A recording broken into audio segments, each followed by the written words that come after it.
Friends, కథామృతలహరికి సుస్వాగతం. ఈరోజు మరో సరికొత్త ధారావాహిక ఆ తరం అపురూపం వినిపించబోతున్నాను. ఈ కథలోని పాత్రలు నిత్యం మన కళ్ళ ముందు కదలాడే సజీవ మూర్తులకు ప్రతిబింబాలు.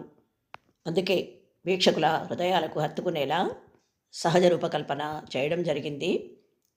కథ మొత్తం స్కిప్ చేయకుండా విని లైక్ కొట్టి కామెంట్ పెట్టి సబ్స్క్రైబ్ చేసుకుని తప్పక నన్ను ఆదరించి ప్రోత్సహిస్తారని ఆశిస్తూ ముందుగా ఈ ధారావాహికలోని ఆ తరం పాత్రల సంక్షిప్త పరిచయం చేస్తాను.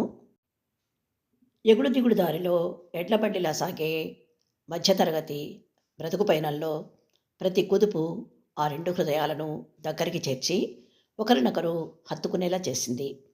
ప్రతి మలుపు కష్టసుఖాలు కలగలిసిన అనుభవాలని, అందమైన అనుభూతుల్ని చెరిసగంగా పంచిపెట్టింది.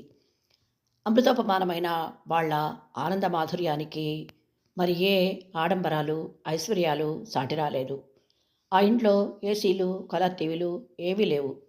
కానీ తీరిగ్గా ఉన్నప్పుడల్లా పెరట్లో ప్రేమగా పెంచుకున్న గున్నమామిడి చెట్టు చప్టా మీద కూర్చుని చెట్ల కొమ్మలు గాలికి బూగుతూ అందించే పిల్లతెమ్మెరల చల్లదనంలో హాయిగా సేద తీరుతూ, పెళ్ళైన కొత్తలో ముచ్చటపడి కొనుక్కున్న ట్రాన్సిస్టర్ ముందు పెట్టుకుని అమరగాయకుడు ఘంటసాల గారి గానామృతాన్ని, మంచాహే గీత్లో లతా మంగేష్కర్జీ స్వరమాధుర్యాన్ని ఆనందంగా ఆస్వాదిస్తూ ఆ భార్యాభర్తలు పొందే ఆనందం అనిర్వచనీయం. ఆ ప్రశాంతత, సంతృప్తి, ఆ అనుభూతి ఆ తరానికి మాత్రమే సొంతం. అందుకే ఆ తరం అంత అపురూపం. ఇక కథ మొదలైంది. పూర్ణ, శ్రీరామనవమి వచ్చే ఆదివారమే గుర్తుందా? ప్రతి ఏటా నవరాత్రుల్లో నిత్యం ఉదయం సాయంత్రం ఎంతో నిష్టగా పూజలు చేసి స్వామికి పులిహోర, దద్దోజనం, చక్కెర పొంగలి నైవేద్యాలు పెడుతుంటావు కదా. మరి ఈసారి ఇంత తక్కువ రాసావేంటి? అవి సరిపోతాయంటావా? ముక్కు మీదికి జారుతున్న సులోచనాలను మునివేళ్లతో సరిచేసుకుంటూ భార్య చేతిలో పెట్టిన సరుకుల లిస్టుని ఓసారి పైనుంచి కింది దాకా పరిశీలించి అనుమానంగా అడిగాడు సీతారామరావు. అంటూ పెద్ద విరిచింది అన్నపూర్ణ. రాసినంతవరకు చాలండి. అసలే రోజు రోజుకి నిత్యావసర వస్తువుల ధరలు చుక్కలు చూస్తున్నాయి. వంట నూనెలు, పప్పులైతే మరీను భగ్గున మండిపోతున్నాయి. ఆదాయం మూరుడు, ఖర్చు బారుడు అన్నట్లు మనకొచ్చే కొరతాకు పెన్షన్తో ఏమీ ధైర్యం చేసి కొనేట్టు లేవు, తినేట్టు లేవు. అందుకే ఈ నెల నుంచి జాగ్రత్తగా సర్ది వాడాలనుకుంటున్నాను. ఇంకా నిత్య నైవేద్యాలంటారా? ఫలం పుష్పం తోయం. మనకున్నంతలో భక్తితో ఏది సమర్పించినా ఆ భగవంతుడు కాదనడు. తన బిడ్డల స్తోమత ఏంటో ఆయనకు తెలియదా ఏంటి? చిరునవ్వుతో నొక్కి వక్కాణిస్తున్న భార్యను మెచ్చుకోలుగా చూశాడు సీతారామారావు. అవునోయ్, నువ్వన్నట్లు మనలాంటి సగటు మనుషుల బతుకులు అడుగడుగున సర్దుబాట్లతో సాగిపోవాల్సిందే. చేసేదేముంది? అంతకంతకి ఆదాయం అర్థమెటికల్ రేషియోలో పెరుగుతుంటే ఖర్చులేమో జామెట్రికల్ రేషియోలో పెరుగుతున్నాయి కదా. నెలవారీ బడ్జెట్లో వేటిని కూడుకోవాలో, వేటిని తీసివేయాలో అర్థం కాని కన్ఫ్యూజన్లో పడిపోయి చాలామంది జనాలు నాలాగే ఇంటి బాధ్యత గృహలక్ష్ములకు అప్పగించేసి చేతులు దులిపేసుకుంటున్నారు. ఏమైనా వంటిల్లు మీ ఆడవాళ్లకు నేర్పించినంత గొప్ప పొదుపు పాఠాలు ప్రపంచంలో ఏ కాలేజీలు, విశ్వవిద్యాలయాలు మా మగాళ్లకు నేర్పలేవన్నవి 100% నిజం. కాబట్టే మహిళా వాళ్లకు ఆర్థిక శాఖని అప్పగిస్తే దేశంలోని దరిద్రమంతా దెబ్బకి దయ్యంలా పారిపోతుందని ఆర్థిక నిపుణులు నెత్తినోరు బాదుకుంటూ చెబుతున్నారు. అన్నపూర్ణ ఒక్క క్షణం భర్త మాటలు అర్థం కానట్లు చూసి, ఏమో బాబు, నా దసరే వానాకాలం చదువు, అంతంత పెద్ద విషయాలు ఓ పట్టాన వంటపట్టి చావు.